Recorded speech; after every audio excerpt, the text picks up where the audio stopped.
नर्मदा के तट पर धर्मपुर नाम का एक नगर था। वहाँ विश्वानार नाम के एक मुनि तथा उनकी पत्नी सुचिस्मती रहती थी। सुचिस्मती ने बहुत काल तक निसंतान रहने पर एक दिन अपने पति से शिव के समान पुत्र प्राप्ति की इच्छा की।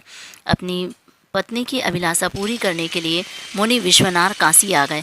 यहाँ उन्होंने घोर तप द्वारा भगवान शिव के वीरेश लिंग की आराधना की। एक दिन मुनि को वीरेश लिंग के मध्य एक बालक दिखाई दिया। मुनि ने बाल रूपी धारी शिव की पूजा की। उनकी पूजा से प्रसन्न होकर भगवान शंकर ने सुचिस्मती के गर्भ से अवतार लेने का वरदान दिया। कालांतर में सुचिस्मती गर्भवती हुई और भगवान शंकर सुचिस्मती के गर्भ से पुत्र रूप में प्रकट हुए। कहते हैं पितामह ब्रह्मा ने ही उस बालक का नाम गृहपत्यावतार था। भगवान शंकर का 7वां अवतार है गृहपति। यह अवतार हमें संदेश देता है कि हम जो भी कार्य करें उसके केंद्र में भगवान को रखें।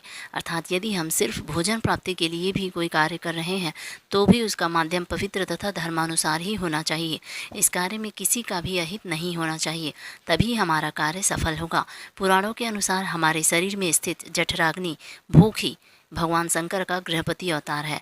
भूख लगने पर हम जो अन्न ग्रहण करते हैं उसी से हमारे शरीर का पोषण होता है तथा हमारे शरीर में स्थित सूक्ष्म प्राणों को संतुष्टि प्राप्त होती है।